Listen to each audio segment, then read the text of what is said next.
Hello, we're here again with the Arizona Drag Racing Legends, part of the Arizona Drag Racing Hall of Fame with the Chandler Mafia. the four people I remember is synonymous with Chandler, Arizona, you know, growing up in the valley here. And Chandler was way far away. There wasn't houses all the way. I mean, you had to go to different cities. And Chandler is that city way out in the East Valley. And I see these guys at the drag races, and they always came to race and have a good time. And they had a great time racing, and they had a great time being there. And they're always fun to be around. And so we're bringing them together here as a group to just kind of chat some of the memories and their fun moments and what the team was like through the years. So we have Barry Norman from your left, Mike Finley, Yule Barnes, and Rick Dossie. So guys, what's it like to be? Tell me about Chandler through the early years, and then how the racing and how you all came together. Well, like I said earlier, I met Finley I was about 5, so he was about 6 years old, and he was in the 2nd grade, and I was in the 1st. And he came riding his bicycle up to my house because he was sweet on my sister. And he came over to see her. And that's how I met him, and I've known him ever since. That's 60 plus years that I've known him. And we wondered a lot of times, why didn't we just go ahead and kill him then and get rid of him? But we didn't. As time went on, his folks, they were pretty wealthy there in Chandler and pretty highfalutin. I mean, they didn't like drag racing at all. And Mike rode his bicycle over to Yule Barnes' house, and he had that 56 Chevy with the 2 4-barrels on it. And Yule gave him a ride home, and his mother said, "I don't want you riding with that guy. He's trouble." And that's how their friendship started. We've been friends ever since. And Barry came along about in the late 60s, and he was in the Air Force. I don't remember exactly when I met Barry, but it was around the drags. And he was still stationed at Williams Air Force Base at that time. And known him for 40, 50 years, and been a good guy. He's done work for me. I've done work for him. We've done stuff together. We've traveled together. We've done things. All these guys are salt of the earth, really. But Yule, he was the one that got us all more or less hooked on cars and racing. So he was the glue. He was the glue, yes. And his passion. Yeah. What does it mean to you when you hear people say that? Yeah, obviously, besides the people sitting here, there are a lot of people you positively had a positive effect on, by your passion for drag racing and brought them along and got them into it. I mean, today that we don't see that anymore. There's not a lot of mentors around. You mentored a lot of people into it. How does that make you feel? Well, it makes you feel good about all that you've done and all the people you've met, and it's the better part of the whole thing. Really, the people are the glue to make the thing work. It was a lot of fun and a lot of good people to be around. The fun memory of drag racing is that you racing somebody, but if they're broken, you're going to race them. You do everything you can to help fix their car so you could race them. Yeah. What other sport has that?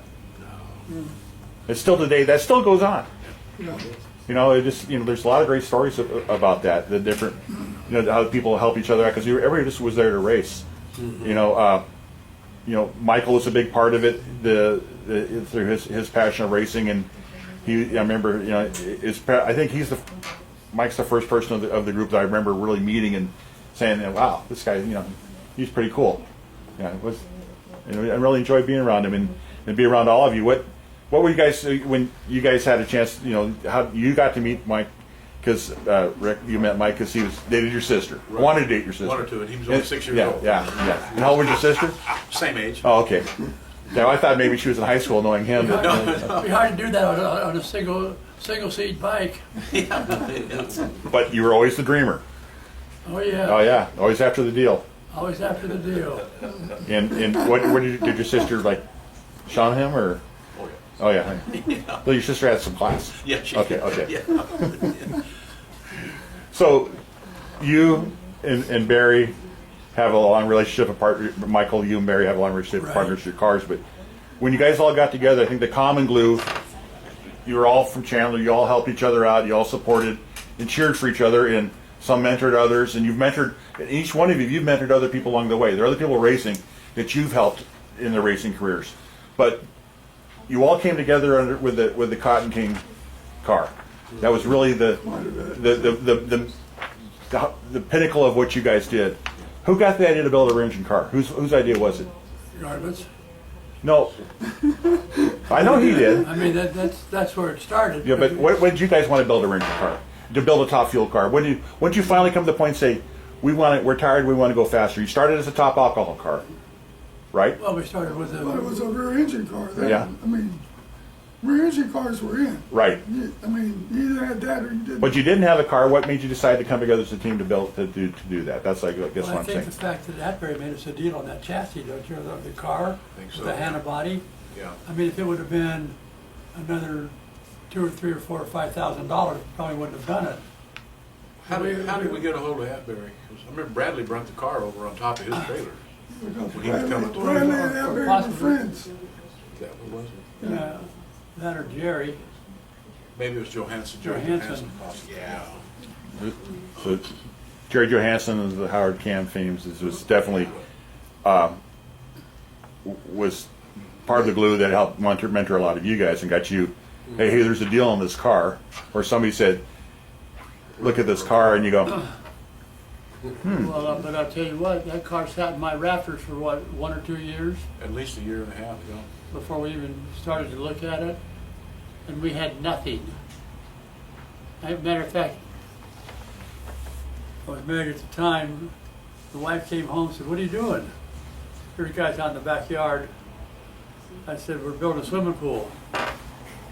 She said, "What?" And I said, "We're building a swimming pool." And I already had the shovels going and everything. Didn't talk to her about it. Just, I'm going to do it. It was a garage so we could store the car in. It wasn't a swimming pool. so you kind of caught on when the hole didn't get any deeper? Yeah, well, you didn't get wet. And So- see, like that garage, I was a plumber, I put the bathroom in it. Barry was on the block crew, they laid the block for it. I guess we did our own framing on the roof and everything, didn't we? Yeah, Jimmy Jacobs' dad, I think, helped us there, didn't he? Yeah, Jimmy Jacobs lived across the street, his father was a carpenter. Another name from Chandler that, definitely important person in the whole scenario. So you a lot of team effort. Yeah. Well, yeah, That's all it was. tremendous team effort. You know, I'm surprised that we did get what we did and got done with no money. None of us had any money, we were all just working guys. You know, basically like a Frank Bradley deal. Frank wasn't Rockefeller. No, He was a plumber, wasn't he? he was a plumber, yeah. Everybody needs a plumber. Yeah, exactly. Yeah. So when you got the garage built, that's what was Yeah. and then you said, now we've got a car to build. Right. I can remember building. If people knew how quick we put that whole car together, including a trailer, Yeah, we built the trailer ourselves, yeah. everything was built in my back alley. And I'd go to the people in the front of me and knock on the door and say, "We're going to make noise till 10 o'clock. Okay." You'll have a grinder going or whatever. I mean, They're good neighbors. yeah. Yeah. They come out to see what we're doing. Especially when we started that thing, after we got the alcohol car, and we'd start that thing in the evening, and it was loud, but no one said a word. So what was your first memories of this whole thing coming together? It was just, like they said, it was just going along. Went along, and it's like, Everybody was helping. did the whole thing start off with somebody saying, "Hey, hold my beer"? Because if you'd have said, "Hold my beer" with me, it wouldn't have lasted. Yeah, okay. I seem to remember some of that stuff. So I can remember where our shop was on Boston Street. There was 2 Indian bars right there, and when we'd start up a race car and rip the throttle, the bottles of the whiskey or whatever they had next door would vibrate so bad it would come Fall off off the shelf. fall off the shelf. But bust a bottle of whiskey, and the guy's going, "You broke another bottle of my whiskey." Not my problem. These are great stories. I See, love it. We had to push it was the old front motor car, push him down the street to get started. Right. Just drive in the shop, close the door, and the bar shared the wall. So you're inside there, whack it a few times, and the bottles will start falling off. So you were not really welcome in that place. They didn't have any choice. No. You were there. You were forced. We were there. So with the Cotton King, you know, we've talked about it. It was a beautiful car. I mean, perhaps that in my memory of what the group, probably the most beautiful car that came out of Chandler. It was really attractive.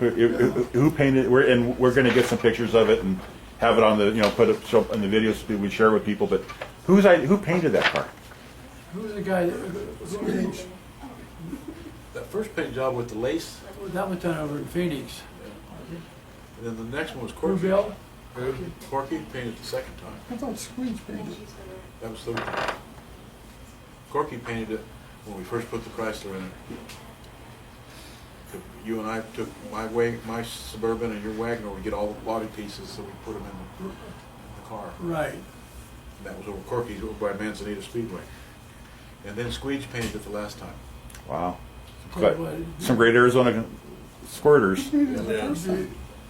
That guy, he had Is he that the guy lace. that painted the Indy cars? there was a guy in Phoenix, and I can't remember his name. Put the lace on it. Wasn't Kim, was it? No, that does not sound Who- right. Only person, the lace guy I remember. Kimball? The lace guy I remember was Larry Zake. He used to do a lot of cars, paint a lot of cars back in Sprint those cars days. or He did that, and he did a lot of cars for Pioneer Ford and such as well. But that may not have been him. But it was the car was always beautiful, and you had the wheel fairings on it. Started off with the I and had to take those off because the NHRA made us. yeah, and they worked as good airfoils. That's what they were. Turn your wheels. Yeah. Yeah, where the driver couldn't turn So the car. You drove the car with them on there. No, I didn't. No, nobody. So I was wondering how hard it was to drive with them. You could feel the difference between. That was when they had the Chevy, and Eddie Pauling drove it. And, Who all drove that car through the years? I mean, through the time. well, Glenn Brown drove it the first day in Tucson. Okay. And then Pat Berry drove it at Pomona because nobody had a license. And then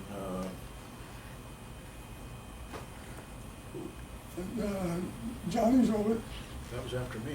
Johnny drove it, so. Johnny West. Yeah, Yeah, that was it was after me. Adbury was quite a Pat bit. Berry. Oh, we had Jerry Steiner drive it one time at Orange County. In Orange County. We had Jerry Steiner from Northern California. Atbury's was a friend of his. He sent him down and he drove it there. Pauling drove it at Bakersfield. Who? In Sacramento. Pauling. Pauling. Pauling did, yeah. Yeah. That's when it had the wheel fairings on it and the Chevrolet in it. So Eddie Pauling. Yeah, Uh-huh. Eddie Pauling, Yeah. yeah. And then I drove it after Yeah, that. him and then I drove it for a couple of passes. I got to go 200. You've been 200. Yeah. That's awesome. That was in Orange County. you drove it That's at awesome. El Paso too. Yeah, you did. Oh, that's right. Yeah, we had the Chevy in it then. Yeah. We were doing Okay. alcohol then though. I Yeah. tell you what, at 200, you don't realize how fast the telephone poles come by you. I mean, boom, boom, boom. You can't count The you read how long did you run alcohol before you went to Top Fuel? them. I drove for about a year, I think, on alcohol. 77 and into 78, and then we switched over about halfway through 78, and then I drove it through 79. So I quit then. do you remember the first discussion on going Top Fuel racing? Who sparked it? I did. Yeah, Mike did. What we did was, Barry, it was you and I with the Atbury shop, wasn't it? Right. We got the Atbury shop in California there, and I won't forget this one. And I reached in the back seat, the back of the bed of the truck. We had Buell's truck. I reached in the back of the bed of the truck, brought this item out, sat it down, the alarm went off. Atbury said, "What's that?" I said, "That's the alarm so we can get up in the morning. We like to start about 4. And This was against his religion. they'd start at noon and work till 2 a.m. The chassis builder. So at the time, Barry and I were there, and Atbury sort of Hammered us. hammered us on going to putting a Chrysler in it. And he did make sense, because those motors, I'm sorry, they just outran the Chevy. Nothing you can't beat it. Built for racing. Yeah, I mean you just can't beat the damn thing. So that's how we got the Chrysler. And then I said, we're one more step away. What do you mean one more step? We're one more step away from quitting after we put the fuel car together. Then we're broke. Yeah. Had to take you to Adbury to bike half it because we couldn't push start it anymore. Had to use the starter. So I had to move the motor back. That's why we were up there. So when they went from the push start to the static start. Yeah, well, Yeah. so we got there to move it back to be a Chevrolet and came back at being a Chrysler. The decision was made while you're doing that. Kinda, yeah. But Guess what we did? if I could go back and pencil everything, you guys would not believe how we built that car within 60 days, 90 days. Yeah, Wow. between 60 and 90 days. And the frame of the trailer plus all the platform of the trailer. It was a flatbed. It was a stretcher for a while. Before we closed. I remember I think I remember the flatbed. Didn't you use it for a while? The flat go. I mean, to trailer your cars out with down the flatbed. Right. Quite a bit. Yeah, it That's was the a same pretty long trailer. flatbed trailer. That's the same trailer we just built Yeah. the top one. So, where were you when the decision to go top fuel? Where they came back and said, "Look, did they tell you they're going to make it No, for I called him and talked to him first about it. Okay. Where did the engine come from? You had all of a sudden you have all these Chevy parts that you're not going to use, and you had to go out and put a Hemi together. How did you? Swimming pool loan. Remember Gary Thompson Yes, worked at the bank? yes, I do. And I called him up, I said, I need $2,500 for a swimming pool. Are you sure? And then he went on from there. So you put a diving board in, so you need a few more dollars for it. Yeah. Okay. So that's the fund the GoFundMe for the Hemi. Right. So what was it? It was a steel block Hemi to start off with, and yeah. Yeah.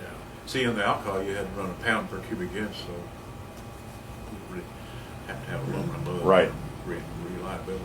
Right. So then you raced top fuel for about a year and a half, Yep. and then it was said, We're broke. Well, then Johnny drove it for about, 6 months or so, and then quit completely. Right. He went to Pomona.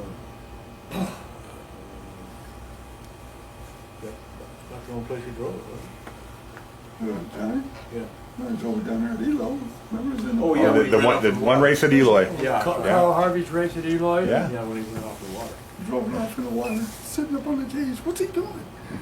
Made the guy come out, pick him up, and carry him back. That was an interesting race. I remember that, and I remember Trip Shoemake driving the fuel altar down the track and all the way back into pits and up in the trailer and shutting it off. Oh, really? Yeah, that was yeah. Cheapies and Johns. Yeah, it was the cheap order. Cheap order, Yeah, had some good memories there. Together, obviously the kinship, the friendship, the brotherhood, it still shows, and that you guys all have great respect for one another and love for one another. Is there anything else you'd like to say about your opportunity and what you've done? If you didn't go drag racing, could you see yourself doing anything else? No. No. Just doing a blog. Well, that all depends. It depends on if you never went to the drag strip Right? to where your hand held out and they shot you full of nitro, then that's one thing. But if you're a football star, that's where your love and passion is going to be. So for you, I know that if it wasn't for drag racing, you probably would have been on the PGA. You're a big time golfer. Tennis star. Tennis star. Tennis star. Or tennis. Okay. Yeah. You're right. One of the two, I would have tried my best. Yeah, well, you're always very adaptive, but once you got hooked on nitro, that was it. There's nothing better than a sweet motor with nitro. Harley Davidson's with their. I'm sorry, that's not a motor. The Twin V. Yeah. Yeah. Yeah, but you need to stand on the starting line next to one of them when they take off, though. Oh, It's man. pretty impressive. Oh, yeah. Yeah, it's pretty impressive. Guys, we really appreciate you being here today and for your comments and your stories, your memories. Thank you from the community of drag race, Arizona Drag Racing, for being there. It's the people you mentored, the people you helped along the way, and sharing your stories and your memories with us today. Thank you very much. Thanks for Thanks having for me. having us. Thank you for having us.